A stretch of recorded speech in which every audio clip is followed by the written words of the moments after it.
Right, so this is part 2 of the flower Haahoo. We're going to start joining the petals onto our body. Now, I've already sewn my face on because it's easier to do it when it's all apart. So really it would have been easier if I'd left my long tail on the bit with the face on. I haven't, it doesn't really matter, but I don't want to cut this off. I don't need that tail though, let's get rid of that.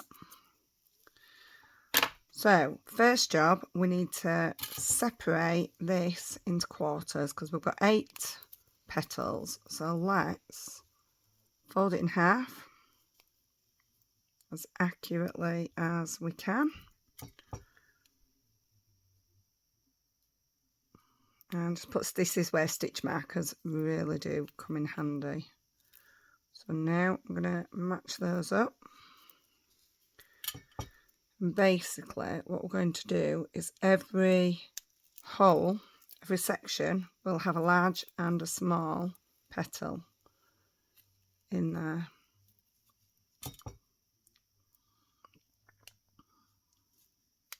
Alright, so I've got it into quarters. The reason I'm doing it onto this one and not this one is because if you don't line the pieces up properly, then your face is going to be ski-whiff. Whereas it's easy to put them on there, have the face in the right place and sew it in position. So first of all, doesn't really matter which order you do them in, so long as you follow the pattern of a proper Haahoo. So at the top, I've got a red one, so I'm going to get a red one. And I'm going to open my bag of stuffing, would probably be a good place to start, wouldn't it? I bought a ridiculously big bag of stuffing from Amazon, which weirdly looks like a big cushion. I think I've opened the wrong end. I think there's a drawstring on the other end, but never mind. So I'm going to get a bit of stuffing, fill up the red piece, and I like to just stuff them as I go. You don't want to overstuff them because you won't be able to sew them on. And then nice and flat. Helps if you thread the needle on. Right, so the small ones, we want, they're 18 stitches, so we want them to take up 9 stitches on here. And I'm not going to sew it, well, it doesn't matter for the red one actually. But I'm going to start where the thing is, the place stitch marker, and I'm going to sew around. Now I'm holding it towards the front, so when we do our petals we're going to do them backwards because we don't want them to be the wrong way around. So that's 2, 3,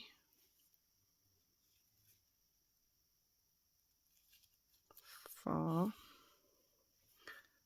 Hopefully this maths will work nicely. 5, 6, 7, 8, 9. Yeah. 6.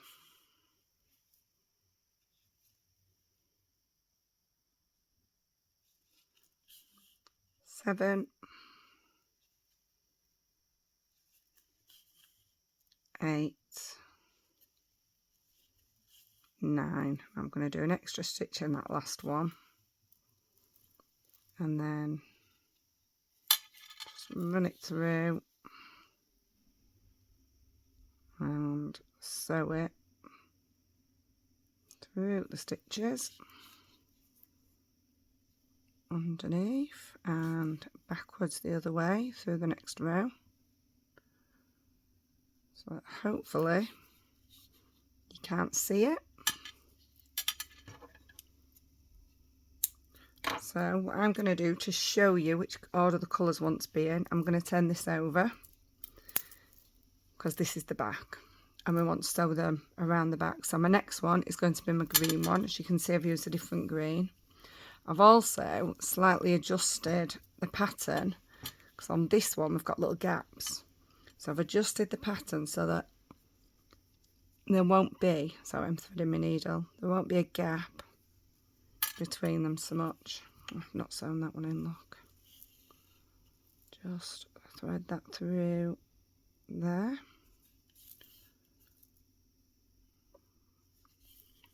And add a bit of stuffing, a little bit more stuffing in this one because this one's a bigger petal.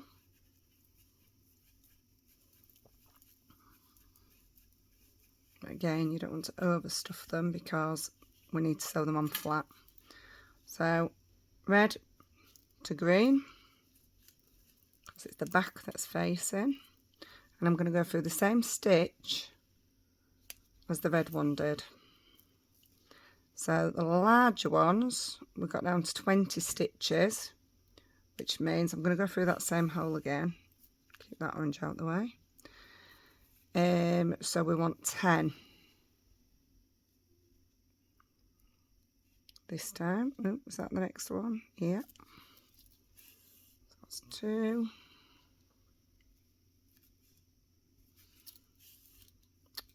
Going around with stitch marker now. 3. In fact, I can take that one out because that's joining to the first stitch, so we know where that one is. So 3 is just to keep them even. 4.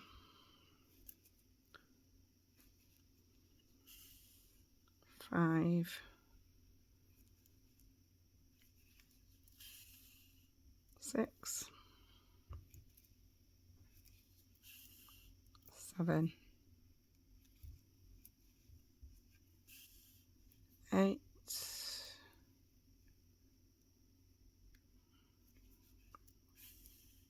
9.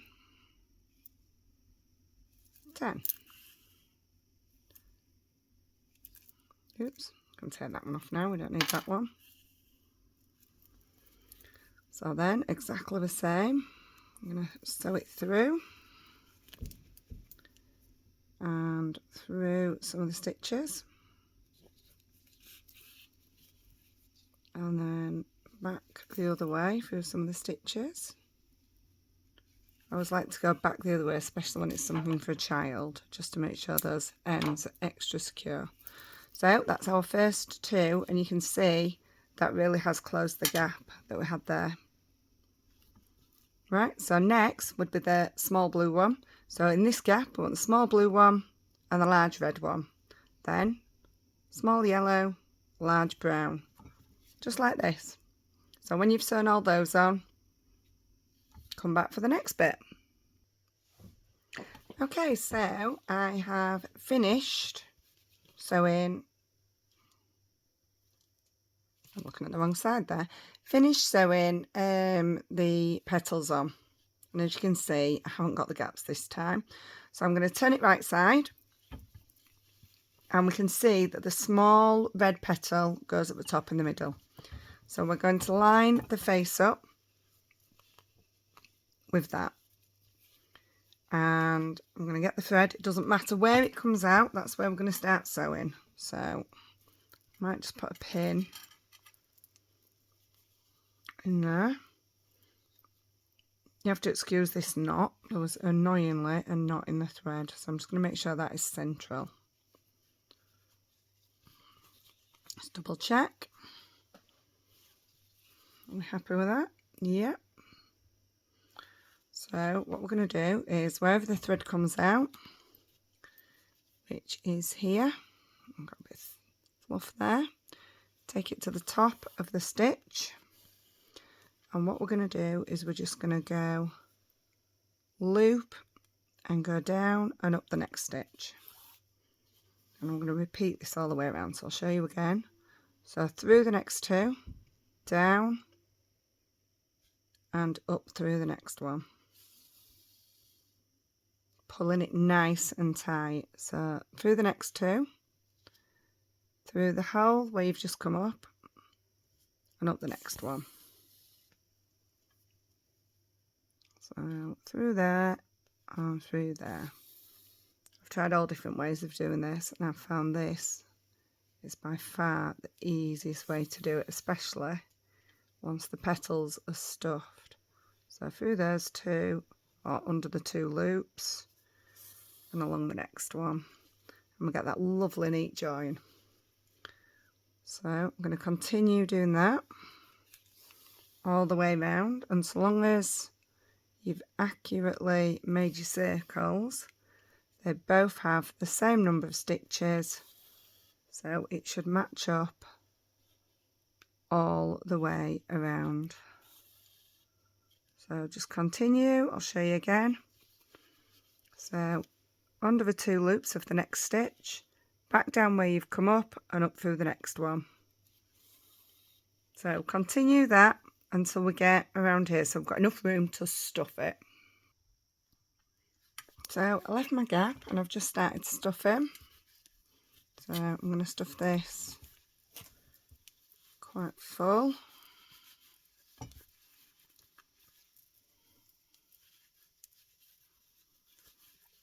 So I'm just bobbing it in there with my fingers.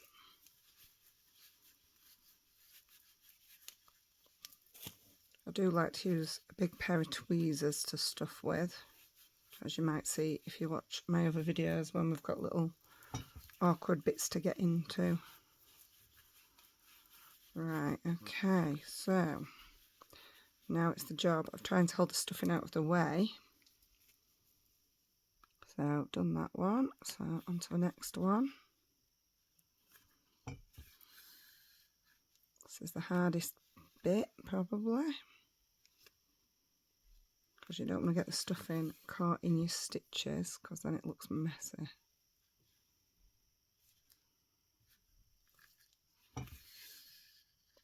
Making sure you keep pulling it nice and tight.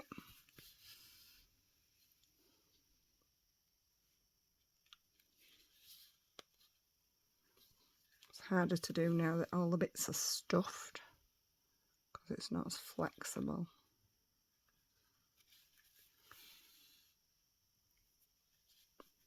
Shove that out the way a bit more.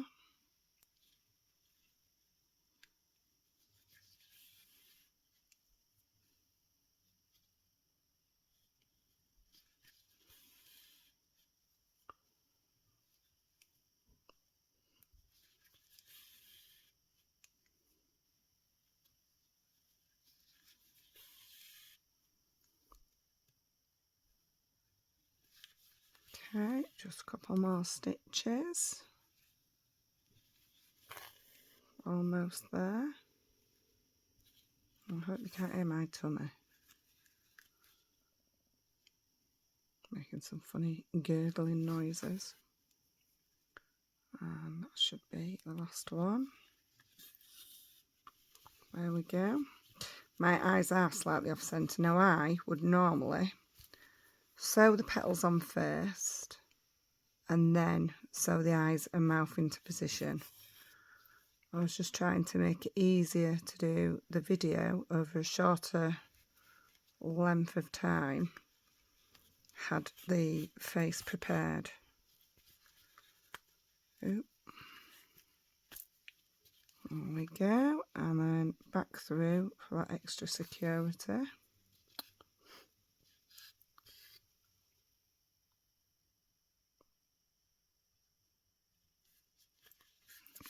As I said before, I've used size 3 DMC Petra, which is my favourite. You can use anything you want. Use the corresponding hook size and you will get corresponding size. So if you use a bigger hook and thicker thread, you'll get a chunkier Haahoo. If you use finer thread and a smaller hook, you'll get maybe a cubing size one, you never know. Hope you enjoy making it as much as I have. Let me know in the comments if there's anything that you think I should include in my tutorials to help you along. Thank you.